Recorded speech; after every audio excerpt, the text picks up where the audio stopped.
আমরা কোনো ফ্যান্সি রেস্টুরেন্টে গিয়ে এক বোতল জল কেনার জন্য দুবার ভাবি, কারণ সেখানে এক বোতল জলের দাম 100 টাকা, আর এদিকে এক বোতল জল বিক্রি হচ্ছে 50 লক্ষ টাকায়। তাই মানুষ কিনছে।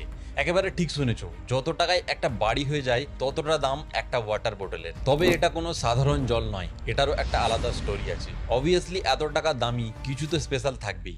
ইভেন এর নামই এত স্পেশাল, অ্যাকোয়া ডি ক্রিস্টালো ট্রিবিউটা মডিক্লিয়ানি। মাত্র 750 ml এর এই জলের বোতল ডিজাইন করেছেন ফার্নান্ডো আলতামিরানো, এবং এটা তৈরিতে ইউজ করা হয়েছে 24 ক্যারেটের পিওর গোল্ড।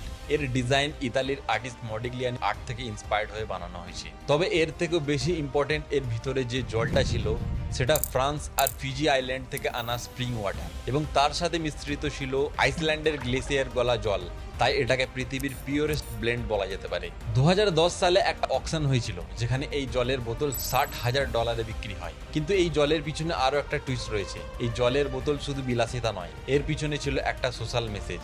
বোতলের ডিজাইন থেকে শুরু করে এতে ইউজ হওয়া মেটেরিয়াল এবং এর ভিতরে থাকা জল গ্লোবাল ওয়ার্মিং নিয়ে সচেতনতা ছড়ানোর জন্য। তাই এই বোতলের বিক্রির সমস্ত টাকা ক্লাইমেট চেঞ্জ আর গ্লোবাল ওয়ার্মিং এর বিরুদ্ধে লড়াই করার জন্য দান করে দেওয়া হয়। আইরনি দেখো, একটা সোনার বোতল হয়ে যায় সচেতনতার প্রতীক, এদিকে সাধারণ মানুষ 20 টাকার জলের বোতল কিনে প্লাস্টিক পলিউশন বাড়ায়। তাই প্রশ্ন এটা নয় কে কত দামি জিনিস কিনছে, প্রশ্ন হলো আমরা কিভাবে আমাদের রিসোর্সেসকে ব্যবহার করছি। লাক্সারি খারাপ নয়, কিন্তু লাক্সারি যদি শুধু দেখাওয়া হয় তাহলে সেটার ভ্যালু জিরো। আর যদি সেটাই হয়ে ওঠে অ্যাওয়ারনেস, চেঞ্জ আর ইম্প্যাক্টের মাধ্যমে, তাহলে সেটা একটা দায়িত্ববান বিলাসিতা। তোমার কি মনে হয় এই ধরনের লাক্সারি প্রোডাক্ট কি আমাদের সোসাইটিতে দরকার? কমেন্ট করে জানাও। আর এরকমই আরো ইনফরমেটিভ ভিডিওর জন্য stay tuned with the Bong data.